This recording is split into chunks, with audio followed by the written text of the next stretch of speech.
Hey everybody, Kelly here. Welcome to this episode of Millie's Baseside Chats, where we are live streaming to bring some calm to the chaos of your PCS. So it's been a minute and we are so excited to be joining you all again here on Facebook. Or if you're watching this on the replay, hi as well. Oh, we see some friends in the comments. Hi, Elizabeth. Hey, Kai. Hi, you guys. It's so great to see you all. So today we're going to be talking about unexpected PCS expenses. Right? We're coming up on PCS season and we are or should be thinking about the little buckets of money that we need to be setting aside to make sure that we can PCS well and try to head off any unexpected expenses and keep ourselves from going into debt and save some money, maybe even for a fun little, maybe mid-PCS vacay, if that's possible to do safely, or some other fun savings fund, right? So we asked our audience in preparation for this conversation, what are some expenses that you all have encountered? And I think you guys might be surprised at some of the responses we got back. I know I was. It's been a minute since I've moved. So I was like, oh my gosh, that's right. I forgot. Sometimes you get comfortable, right? So you're going to be hearing from folks in our audience today. We're super excited and appreciative to everyone that contributed a little PCS expense story along with their tips. And we are really excited to get into this conversation. So Krista, hey, see you in the comments too.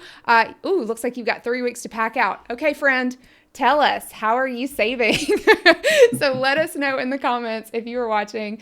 What are some things that you know from either experience or you're anticipating an expense that maybe friends in the audience who haven't PCS before could benefit from your knowledge, or if you're curious about what some of the expenses even are, right? Let's tackle that too.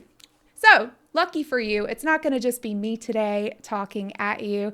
I have brought a friend. So our friends at the National Foundation for Credit Counseling have lent me one of their experts today. So I get to introduce you all to Barry Coleman. So the National Foundation for Credit Counseling, or NFCC, is the largest and longest serving nonprofit financial counseling organization in the United States. Their mission is to help all Americans gain control over their finances, and they do that through one-on-one counseling and actually a ton of online resources, which we will talk about a little bit later on.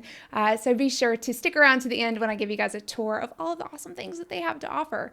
But first up, I want to introduce you to Barry. So Barry is the Vice President of Counseling and Education Programs for NFCC. He has over 16 years experience in credit counseling industry, previously holding several management positions in training, regulatory compliance, financial counseling. He's got all the creds, you guys, okay? Not only that, but he served over 32 years in the Air Force and Air National Guard, retiring in 2010 as the State Command Chief Master Sergeant of the Virginia Air National Guard. So, Barry, welcome to the MILLIE Baseside Chat. Thank you. It's great to be with you today, Kelly. Yeah, so Barry's going to keep me in order today and make sure that we stay on track and tackle some of these unexpected PCS expenses and how to prepare for them to keep us from going into debt. My first question for you, Barry, though, and we usually kick these off in the same way, I would love to hear your favorite duty station. Where was your absolute favorite place in your 32 years that you were stationed, and why? It would have to be Spangdahlem Air Base in Germany. It was just an awesome place. I love the German culture and the hospitality of the German people. And Spangdahlem was situated very close to other countries. We were near France, Luxembourg, Belgium, the Netherlands. And so traveling and sightseeing were very easy to do. And I took full advantage of that while I was there. That's awesome. We hear the most about Italy and France and Germany. Also, those travel excursions are things that you need to save for, correct? That's correct. Absolutely. All right, we've got Kai in the audience. PCS to Italy had to pay first month's rent, last month's rent, and a month's rent to our realtor. That's 3 large payments at once. Thank you for that. Yeah, we're going to tackle deposits here in a little bit. That's definitely going to be part of our conversation. All right, before we get into some of the actual topic areas of expenses that we want to cover, Barry, can you tell me just a little bit about what you do at NFCC and why folks watching in the military audience might be interested in connecting with you and some of the services that NFCC offers? Sure, sure. So as you mentioned, Kelly, I'm the Vice President of Counseling and Education at the NFCC, and my team and I really support the work of our member counseling agencies. We are a membership organization. The NFCC's headquarters doesn't actually do any direct service delivery, but our members do. We have over 50 members located in every state and in Puerto Rico. And so my team and I support them by developing many of the counseling and education programs and counseling protocols that our member agencies deliver. And so we are here to assist those that may want to just gain additional knowledge regarding financial issues, or if they're struggling with their finances in some way and they want to talk to someone and do a very comprehensive deep dive into what their goals are. We have member counselors that will work with members one-on-one to help them resolve their issues and develop a plan of action. Yeah, I think a lot of times people take for granted the fact that military service members have a steady paycheck, right? And Yes. especially even once you get kind of entrenched in the lifestyle, you're like, oh, I don't have to worry about unemployment. But there are so many reasons why we as families or individuals as service members need to be paying really close attention to their finances, and so many ways in which we can fall away from our goals and kind of veer and get stuck in situations where we need a little bit of help. So you guys, if you take nothing else away from this conversation, know that there are resources out there. There is no shame for getting a handle on your finances. Everyone needs a little help sometimes. And we Absolutely. certainly know that nowadays we're dealing with more than one thing on our plates when it comes to finances. So I want to acknowledge quickly Lena from Texas joining us. Lena, I hope you have power and you're not wasting your cell phone battery. We love you. Take care, Texas. Barry and I were just chatting about the hardships that you guys are going through right now. So please stay safe, stay warm. Thanks for tuning in. Okay. Before I jump in, do you have, Barry, any one big unexpected expense that you incurred when you were PCSing? Is anything jumping to mind that you were like, ugh, did not think about saving up for that? Yeah, I would just say it was the cost of really having to almost start from scratch when it came to replenishing your basic supplies and your staples in your home. I think you take for granted that you've got those things in your pantry, but when you're starting from scratch, the cost of replenishing them can really add up. And so, if that was one thing, that would come to mind for me. All right. Well, that's a great segue, Barry. I want to tune in to one of our followers, Hannah Romer. She sent us a clip talking about some of the unexpected expenses that she has encountered and hopefully preparing for the next time. So let's cut to Hannah. So one of our first PCSs was a West Coast to East Coast PCS. So it was a pretty big move. And an expense that I didn't really think about was kitchen expenses. And by kitchen expenses, I mean like your spices and things that you keep under your sink. And then things that you keep in your fridge for everyday use, like mustard, ketchup, things that don't go bad really quickly. And because the packers wouldn't pack it up, I just threw everything away and just thought, oh, I'll just buy everything when I get to our new duty station. So we get to Massachusetts and we have to go grocery shopping, and I'm thinking, oh, some salt, pepper, some spices here and there. It's really cheap, but it all adds up. And I think our first grocery bill was close to $800 just to restock our kitchen. And it was just an expense that I felt that I was not prepared for, and it was just so shocking to me. Thank you, Hannah. And yes, exactly what we were just talking about, right? And Bianca, hi, Bianca, thanks for watching. She says, getting the small things like dishes, utensils, paper goods, basics for the pantry add up so quickly. So not just while you're waiting for your shipment to come in, but then also replenishing the things that you had to throw away because the movers wouldn't take.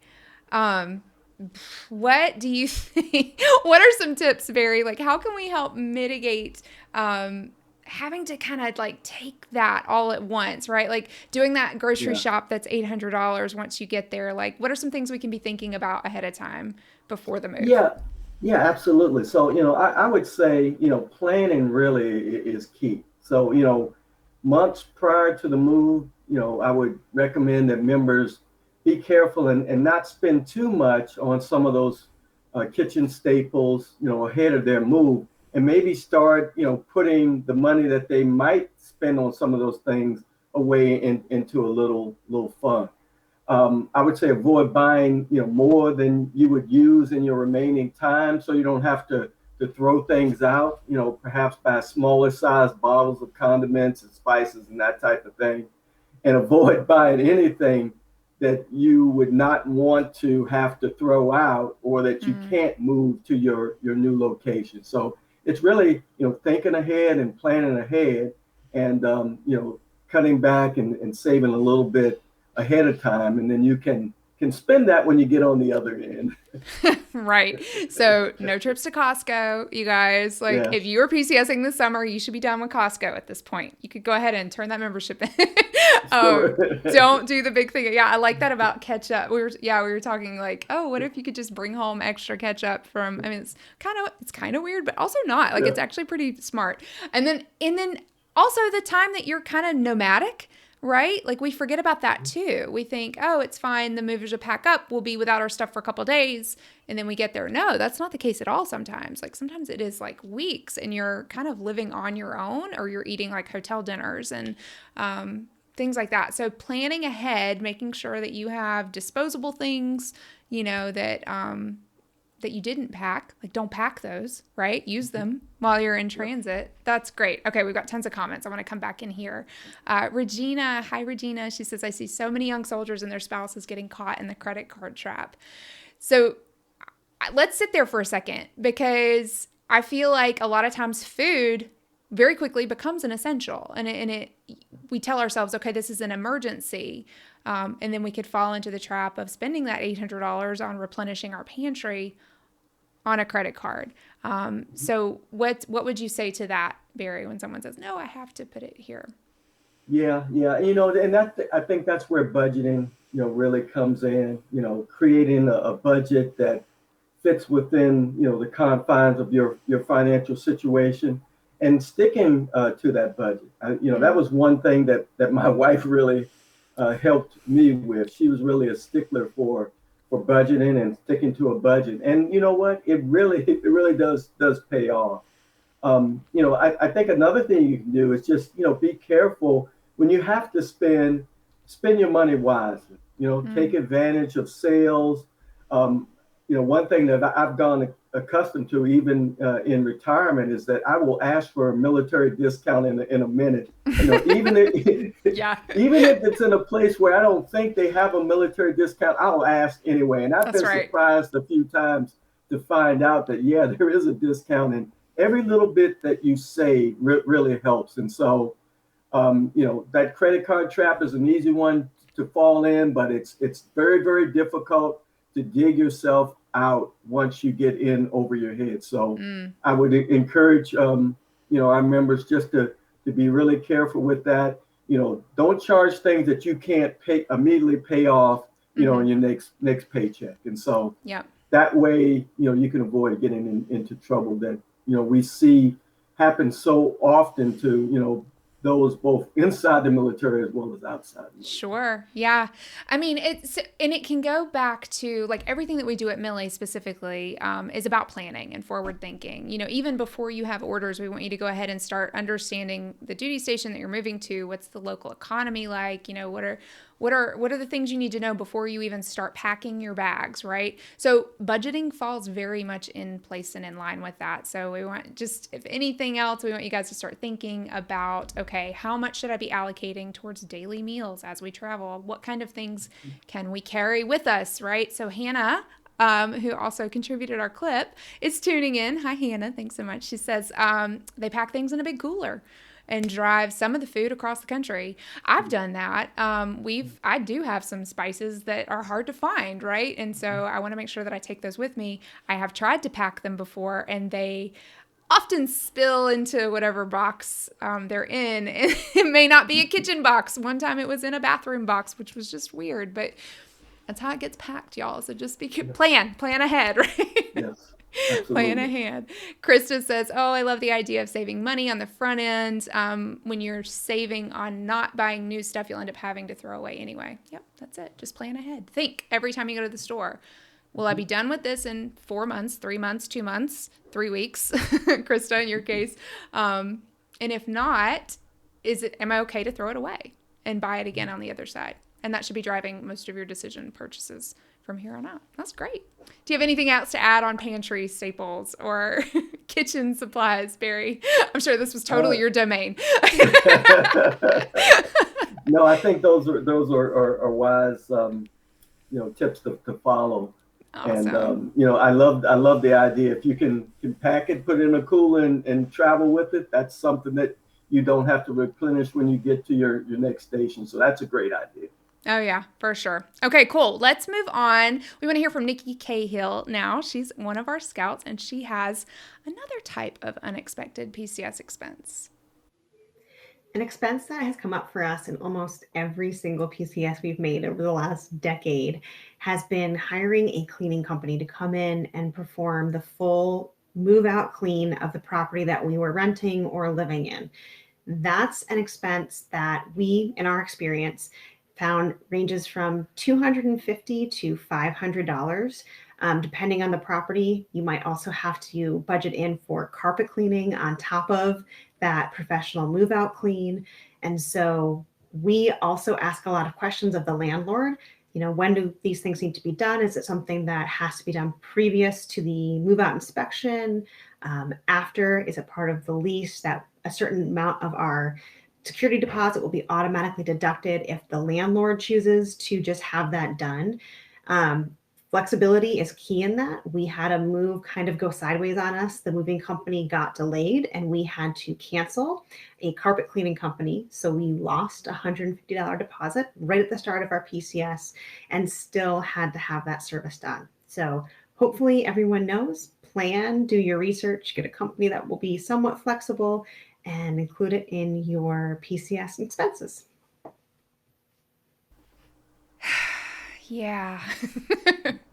Cleaning, you guys. And this is one of those things that for me falls in this category of financial expense or emotional, physical expense. So sometimes there are things that you're deciding between, right? And you could save the money, do it yourself, but at what cost to you physically, right? You are running on very low sleep if you're anything like me, or you're doing PCSs like I'm used to. Barry, I don't know about you. They never really go according to plan in my experience. No, usually there's something that gets thrown up in the mix. So staying flexible is hard when you're on such tight timelines. So yeah, talk to us about how do you feel about these types of unexpected expenses? Yeah, I would always suggest budgeting for cleaning. And if you decide to, do it yourself, you have the energy and the time to do it yourself, then you can, and you've got that money that's set aside. But, let's face it, that may not be something that you want to do. You may be exhausted from everything else that you're having to do to prepare for that move that you just, don't have the time and energy to do that. And in that case, it's okay to hire someone, shop around, get, reviews from others that have used cleaning services, try to find one that's, reasonable and fits within your budget. But another thing you might want to consider, if you don't want to hire a cleaner and you want to save some money and do it yourself, reach out to family and friends that might be willing to donate some of their time as a going away gift for you, good idea. and have a cleaning party, so to speak. But it's a decision that you'll have to make, and it's based on your own situation and your own preferences. But I think there are smart ways that you can go about it. I feel like every time I have set out with the best of intentions, like I'm gonna do it myself. I'm going to clean my house. I'm not going to be like extra like that. Like I'm going to clean, of course, like, and it's my house. Like it'll help me make sure everything's out. And then when push comes to shove, you're just so tired. And then honestly, stuff could come up too, where you're like, oh no, I only have 4 more hours before we need to get in the car leaving. And now I have 6 other errands I'm supposed to run because, of all the things that, got messed up along the way, or I didn't do well to begin with. Let's just be real. And then I have to now, try to straddle all of it. So stressful. And then what happens if you do have to leave, right? And you didn't have a chance to clean thoroughly and you get hit with a penalty, right? So I remember it was moving out of we were living in base housing somewhere. I think it was in Monterey. And you had the option of leaving a check for, I don't know how much money it was. There was a cleaning fee that you could just leave, you could just leave a check and they would say, okay, cool. You're not on the hook for cleaning. We'll take care of it. Or you could clean it yourself and risk maybe getting charged on the back end. And to me, that was a budgeted expense that I was like, yep. If I just pay the flat fee, I know that I won't have anything else to answer for after the fact. So that sounded like that was a worthwhile option then. So we've got Annie. Hey, Annie's watching. She said she cleans herself every time. And some people do a much better job of that than me. That's why I will just say that too. It's not one of my gifts. And then Krista says she hires someone every time. That's one less thing. Sure. So what other types of expenses have you heard of or maybe even encountered yourself when it comes to moving out of a property? We're going to talk about deposits later on. But what are some other things maybe that we should be thinking about when it comes to leaving your duty station or your home? Yeah, I certainly, someone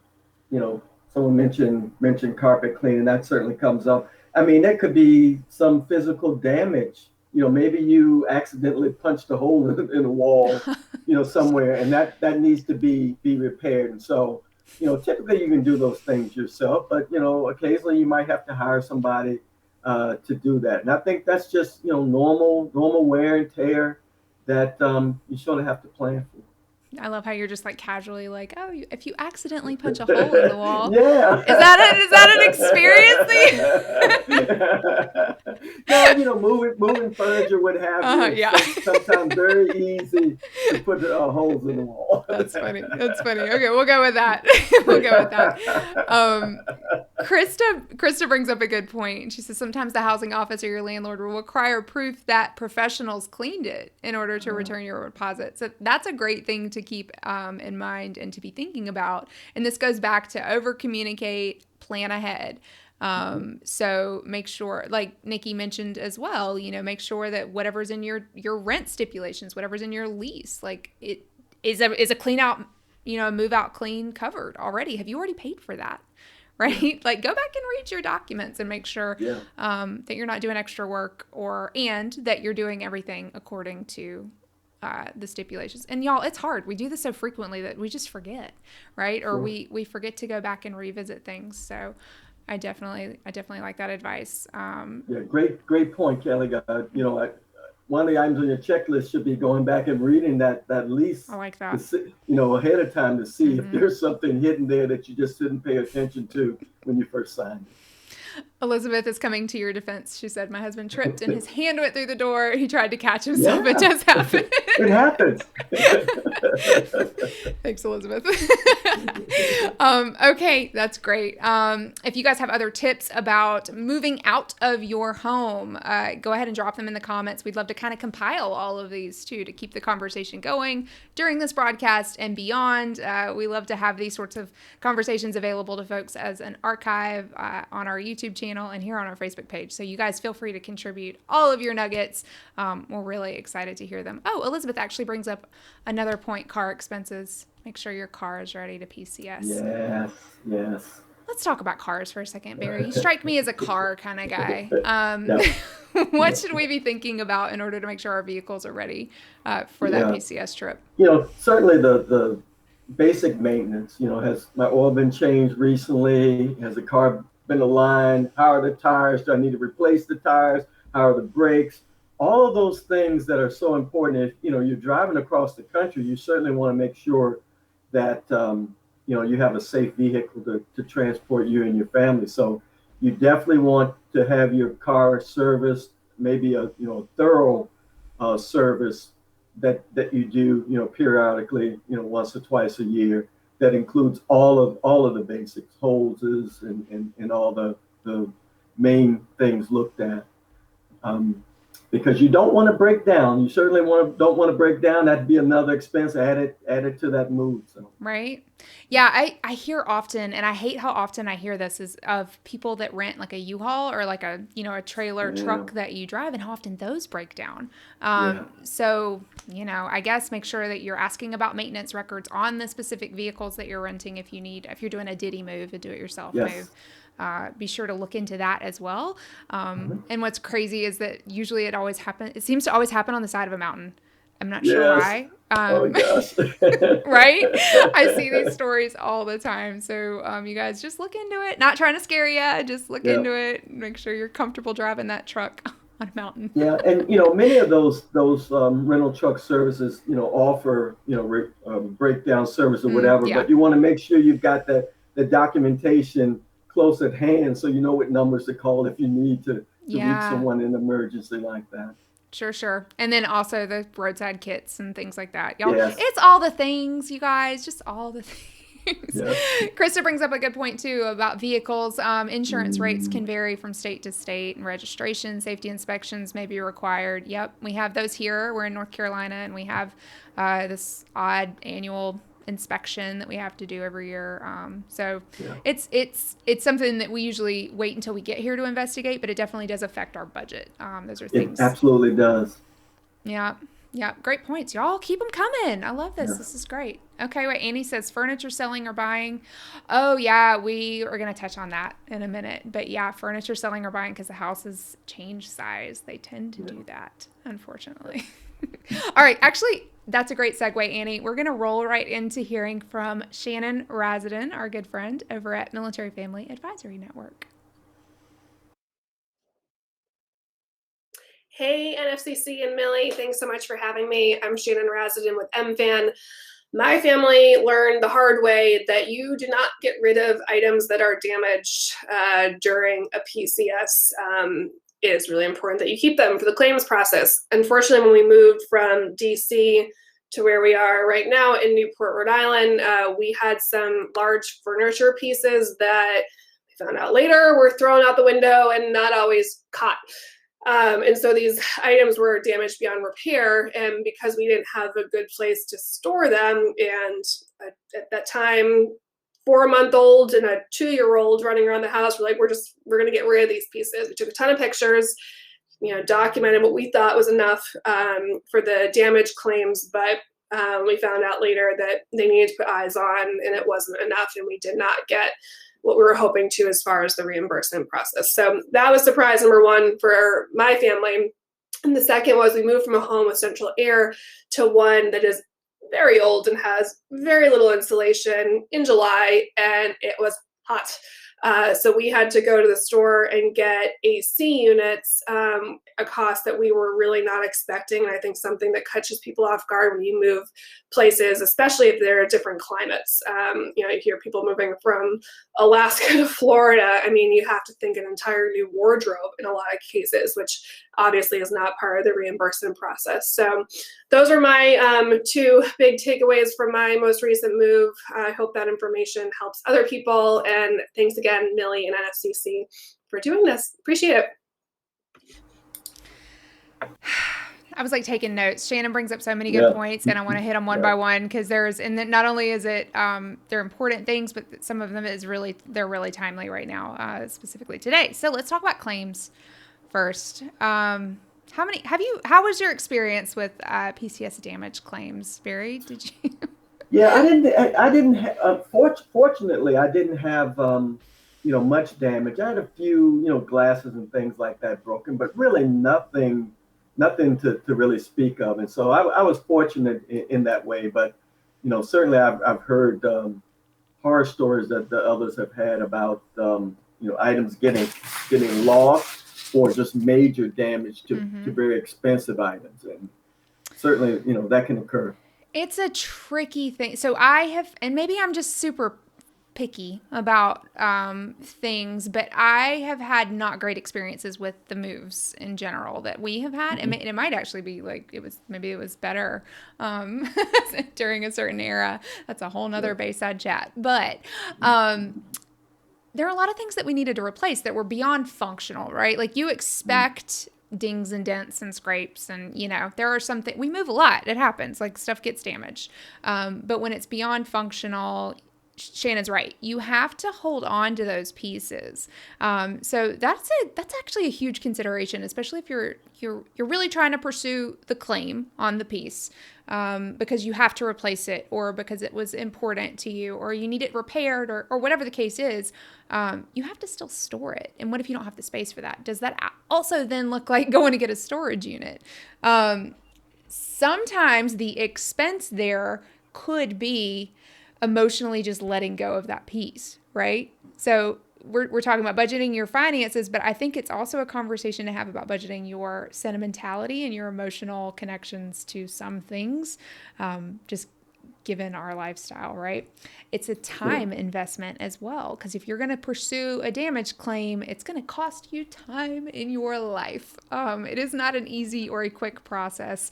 I encourage folks to do the process and go through the process, because that's how we learn things and we do better, and we hold companies accountable. But you guys make sure to factor that into your sanity and to your day-to-day life and your time. So, okay, let's talk about moving, like climates and homes. What are some things that people can be thinking about? How can you practically budget, I guess, for a big move? Let's say Florida to Alaska, right? Like, what are some of those things that we need to be thinking about? Yeah, one thing that I would recommend, if you're going to a drastically different climate, there may be some items that you already have that maybe you haven't used in a while because you didn't need them, clothing items and that type of thing. And so doing a thorough inventory, of what you might have stored away somewhere, let's say I'm going to Alaska, from Hawaii, and I, know that I'm going to need a coat. Well, I might have a coat that just been packed away that I haven't needed, that will be just fine when I get to Alaska. And so that would prevent you from having to buy a new one right away. So those are the types of things. And I say that from experience, because, I tend to buy a lot of clothing items, and some I pack away and I don't use. And when I really take the time to look in that closet or go into the basement and see what I've got in vacuum bags, I realize, hey, I don't need this item at all. So yeah. So I like that. Inventory. I mean, you do that with your budget too, you guys, right? Like, you need to know what your financial situation is. Know what things you have. We're the same. We have boxes we haven't opened since 2 PCSs ago. I don't even know what's in them. And I'm tempted to be like, well, if we haven't opened the box, let's get rid of it. Don't even open it. Let's just throw it out. Let's sell it or rummage sale it or something. But yeah, I think that's really important. Like, take the opportunity during each PCS, whether or not it's something you're going to need or going to want to use when you get there, at least know or jot it down somewhere. Keep a record of what you have. That's great. And you might realize that, hey, this is old. I would never wear that again. And fine, but at least right? So Krista is my friend who's a professional organizer, and she said thorough inventory, 2 of my favorite words. Speaking my love language. I'm speaking my language, okay. Yes, that's so true. And I think again, because if you're PCSing like in the moment, right? Maybe it's a short notice PCS, or maybe you've procrastinated. We tend to just kind of haphazardly do things. And I'm speaking from 100% experience here. Be as prepared as possible. Do as much of this prep work as possible beforehand when you are well rested and feeling good about the move and not living out of boxes with little disposable ketchup packs from the fast food places. Great. Keep them coming, you guys. Okay, so Hannah's mentioning her electric bill in the summer here in Yuma doubled compared to what she was used to in Texas. And that's crazy, first of all, because Texas, I would imagine, has some serious heat as well. Maybe not right now, but that leads us into our conversation about just different climates, right? So Shannon mentioned moving into an older house and they needed AC units. That's not something you typically think about when you move to a new house. I've heard of also in the Southwest, there are things called swamp coolers that some homes run on that aren't anything that I had ever heard of or something that I would be accustomed to knowing that we needed when we moved. And those are expenses that are going to stack up and hit you left and right just to be able to keep your family comfortable. My 2 cents here is as soon as you know where you're moving, right? And you have an address, hopefully, or you have a neighborhood kind of figured out, or you start getting plugged into groups online of folks that live there, start asking these questions. And the way I like to ask this question is, tell me what I don't know. What am I not asking, or I don't know to ask you? What is the thing that you found out 3 months in that you wish you had known before you got here, right? Those are the kind of things that you can be asking. People can tell you the quirks of the houses in your neighborhood if you just know how to kind of ask those big, broad, open-ended questions to prepare. Or when is a time that you got hit with a crazy bill, right? Ask your neighbor, your new neighbors that. What are the quirks? What am I expecting in the summer for an electric bill? So did you have anything you wanted to add to that, Barry? Sorry, I just kind of got on a soapbox. No, but I can understand that utility costs can vary widely from different regions of the country. And so, again, once you know where you're going, do that research. Try to anticipate what those costs might be, and to the best extent possible, try to budget and plan for those. Sometimes your utility companies will tell you this too. I know when I signed up because you got to get your utilities set up in different homes and everything. I've asked historically, what does a summer bill look like, right? What do the winter costs look like? And they'll tell you what an average is for the home, and you can vary that based on your own personal consumption, I guess. Bianca says, we lived in Yuma for 3 years. We only lasted out in town for a few months because we were paying $400 plus for the air conditioner. And we moved on base as soon as they let us. So, y'all, that's a lot. And that's hard to do. And you've then also got to pay to get moved. Well, they'll move you on base. I think it depends, right? But it's still all the things, right? All of the little expenses that you had just gotten over, you're having to kind of re-incur. So, it's a lot. So just know where you're going, prepare ahead of time, make sure that you have a little bit of a cushion, right, for these kind of things also. I think our next one is, we're going to talk about pets next. Pets. I saw pets come up in the comments. So let's jump over to Beth. Beth Petty is one of our. Hi, this is Beth from MILLIE, and I'm here to tell you about my unexpected expenses of moving to Hawaii with pets. The overall expense was $800 per pet. So for me, with 2 pets, $1,600. What that includes is a rabies titer, which is required by the state, a health certificate that is required for travel, the fee for traveling with pets on an airplane, the hotel stay. We ended up spending 6 weeks in a hotel before we were able to get into our housing, and the TLA rate does not include pets. So although we were under the TLA rate that we were provided, we still had to pay the extra pet fee because that's not a covered expense. And then finally, when we arrived in Hawaii, the paperwork that you send ahead of time, that costs an additional fee. So all of those together ended up being about $800. I started this process, getting the paperwork, getting the rabies titer, getting all of that done about 6 months before we traveled here. You could definitely do it in about 3 months, but for me, it was well worth having the extra time to make sure that I have everything, all my I's dotted, all my T's crossed, so that I could safely get my pets here and not have them quarantined once upon arrival. All in all, it was an unexpected expense, but I would not do anything differently. I would not want to travel here without my fur babies, and I am glad to have them and put that behind me. So I hope it works out for you.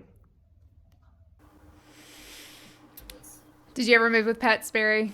I never moved with pets, although I have a pet now, and I completely understand what Beth is saying. I wouldn't want to move without her. So they're parts of our family.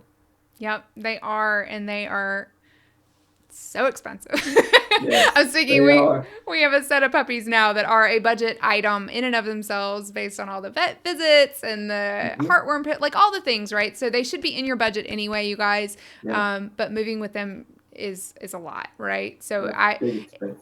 especially Oconus. So if you are looking at an overseas move, you got to get a jump on this super early, especially with moving during the summer. I heard some heartbreaking stories last year with having to do with the travel restrictions due to the pandemic and trying to get puppies or fur babies overseas. The flights were limited. And it was extremely costly, no matter which way you looked at it. We actually had some of our scouts offer to take pets to different airports. We had a scout in Florida who was able to help a family get their puppy to, I think it was Puerto Rico where they were stationed. But yeah, I mean, it was crazy how creative people were having to be, and also how expensive it was. And you know, those are our babies. So yeah, if you've traveled with a pet before, let us know in the comments how that worked out. I'm trying to keep like a running tally of all of these expenses, right? So if this were a perfect storm hitting one family all at once, what does that look like, right? Wow. Right? Yeah. And y'all, it can, and it does. These aren't individual experiences, right? These are one little sliver of a whole PCS that, again, if we're not preparing properly, keeping really good records. So one thing that we need to talk about is making sure that you're keeping all of your receipts so that you can turn those in and get the reimbursements if that is something that is reimbursable. And then also making sure that you are clear about what's reimbursable. Like, don't go into it thinking like, oh, I'll get paid back for, whatever. And then sure enough, it is not. So do you have any advice on? Yeah, I would say, I would add to that, if members incur costs with transporting pets that aren't reimbursed, they could possibly qualify for a tax deduction for reimbursed travel expenses. So that's something, they wouldn't get it back right away, but obviously it would help down the road. Another thing that I learned about, and I had no idea that this even existed, the SPCA International has a program called Operation Military Pets, and they help to provide support to active duty members that are moving due to PCS orders by providing grants to assist with the cost to move pets if the amount is at least $750 and the member has exhausted all other options to pay to relocate the pets. And so there's an application process. Members have to apply within 3 months of the animal's travel date, but not earlier than that. And contacting SPCA International, you can get more information on that. But I thought that was a wonderful benefit and service that SPCA International provided. That's amazing. I've never heard that. Yeah. That's so great. Yeah. And I guarantee you it costs more than $750 in most of these instances. Yes. One kind of minor thing too related to pets is just keeping them out of the way during the move, right? Oh, yeah. So if you need to take them if the weather's inclement, right, and you can't have them out in the backyard, maybe you don't have a backyard, you don't want your pet running away or getting I've heard stories of like cats getting shipped in dressers in the truck because the cat was scared and went and hid in its space. And just like, you got to secure them somehow. So even maybe taking them to the pet sitter or the doggy daycare or whatever could be an expense that if you're prepared for it ahead of time, right, that is a really great way to head off, some scary stuff, but then also, you're not coming out of pocket for it as well. I'm seeing some comments come in. Let's see. We used to have a bulldog that most airlines would not allow us to fly him because he was a short snout dog. Yep. There are restrictions. We found an amazing trucker through an organization in Massachusetts who took him across the country in his 18-wheeler. That is cool. I hope you have some photos of that. I hope he gave you your puppy hitchhiking. That's awesome. Yeah, pets. They're a big one. They're important to us, right, guys? And yeah, we gotta do all we can to make sure that they arrive safely as well. That's great. Okay, I think we have one more clip, and this is a big one. So I kind of saved them in order of largest expenses. And we have Galo, our scout director, who's going to talk a little bit about moving to the DC area. So let's talk about those high cost of living areas that you could be stationed at. Hi, I'm Galo. My family moved to the Washington, D.C. area last summer during the pandemic. And one of the things that was a bit of a shock to us, the housing list was very long here, over a year. So we quickly became aware that we needed to find a rental. And the prices are quite steep around here. So the amount of a deposit is the same as 1 month's rent. So that was about 50% more than what our rent was at our previous duty station. And having to get that rental secured 3 to 4 months in advance of our move really put us in a spot where we had to dip into our savings quite a bit to be able to come up with that deposit amount. It was long before we would have access to our dislocation allowance advance or anything like that. So keep that in mind if you're going to move to a higher cost of living area, that's going to be something you'll have to plan for, is that deposit payment. Also, along with that, in this area, the utilities require a deposit for some things. Our water company required, I believe it was over $200 just to start the account before the water was even turned on. And I couldn't even get them to budge on that because we were military.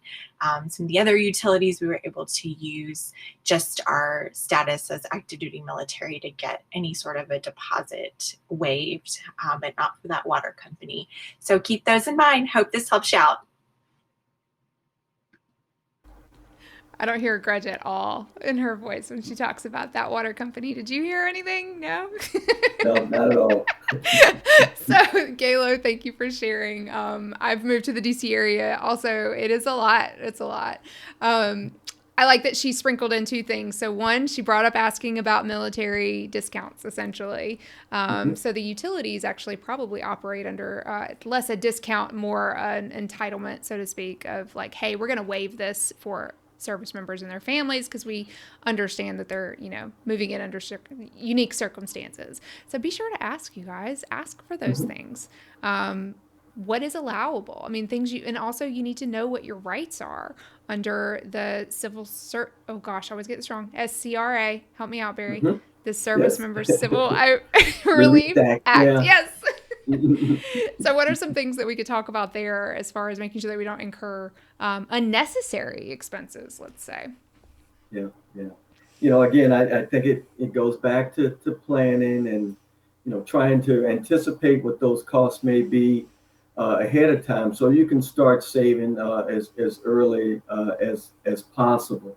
Another thing to consider is that, if you're moving from one rental place to another, know that you would or should get your deposit back at some point in time, so that you can take that in consideration, knowing that you'll have some money to help offset that at some point in the future. But if service members have trouble coming up with funds to pay security and deposits and utility deposits, there is a provision in the Joint Travel Regulation. I think it's in Chapter 10, Section 402, that would allow for an advance of BHH payments. And each service sort of sets their own regulations around that. And in some cases, you might need the commander officer's approval to do that. But it can provide up to 3 months worth of BAH in advance that would be, the member would be allowed to pay back over 12 months, or in some cases up to 24 months.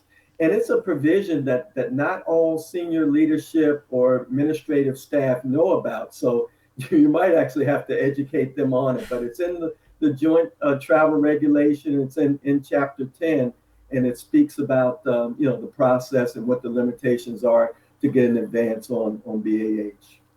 Yeah, that's great. I Mm-hmm. think a lot of times you're just having to thread so many needles, right? And Yeah, sometimes you just need to cover it for like a month or 2 months, or like sure. Galo mentioned, for when the entitlement kicked in, you had Mm-hmm. to be in a closer window to your PCS. All of those things can just kind Yep. of like, yeah, can just stretch us a little thin. So those are Mm-hmm. really great things to know about. Thank you. That's a great Yep. tip. Rebecca says, has anyone ever had a discount or waiver for fees in connection with utilities? Yeah. So Gayla just mentioned in her clip there were 2 utility companies in the Northern Virginia area that waive connection Mm-hmm. fees. I think ours were waived here, but actually that could have been because I was a customer years prior. We revisited the same duty station, Mm-hmm. so I had a good account established with them and was returning to it. Um, so bring that up too. Be like, hey, I paid y'all a lot of money for this many years. I'm coming back. So yeah, don't be scared to ask, you guys. There's probably often a lot more available to you than what we know about firsthand. So what about all of the things that we've talked about today, Barry? Like, what do you think the NFCC can help us with the most? Like, let's say that we experience a rough PCS, or maybe not a, I hate to even say an unwell planned PCS, but just life happens and all the Sure. things. Murphy shows up and throws Yep. all the wrenches at us, and we find ourselves in a bind. What are some of the things and the services and resources the NFCC has for us? Yeah, I think probably the biggest thing is that, the NFCC has one-on-one financial counseling available. And, you know, members can come in, um, usually no cost or very low cost, and sit down with someone and do a comprehensive review of their full financial situation. And counselors typically have various budget ideas or strategies for, sort of, tightening the belt, so to speak, so that the member can, focus on those things that are important for them. And so um, we have member affiliates, again, located around the country. They can do the counseling over the telephone, so you don't have to go into person to do this. And I think it's just a good resource. Oftentimes, too, is that the counselors, because they're located in local communities, they know various resources that are available in these different communities, and so they can make referrals to different organizations. They sort of know the lay of the land, and they're there to assist service members. We've had a long history in helping service members, and we think it's part of our nonprofit mission and civic duty to do so. And so just knowing that resource is available, and calling upon our members when you need it, we think could be very valuable for our military members. Yeah, and one thing too, you guys aren't necessarily you don't have command supervision, right? So one thing that I Exactly. hear often is like, well, like I don't want my boss or my commander to find Yeah, out, or all of the things. So this is outside of that, you guys, and this is a absolutely. nonprofit committed to you and you alone, but also knows the intricacies of service. Yep. Yeah, that's Yep. great. All the counseling is confidential, and so that information is not shared with anyone. So Yep. So tell us where we can find you, and I'm going to pull your website up here so you can walk us around a little bit.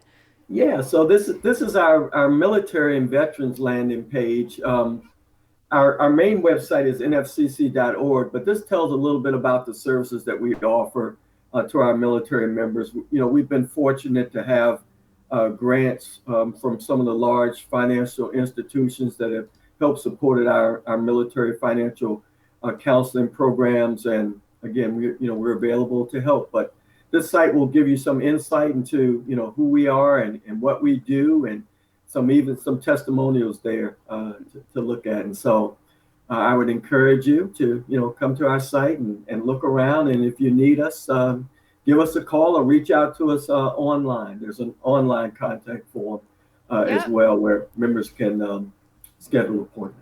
Yeah, there's a friendly little chat bot down here, you guys. You can Yes. just open Benny. Look at Penny. So, okay, great. So that's nfcc.org, you guys. We'll drop the links in the comments for you. Check it out. Browse around. See if there's something that's helpful.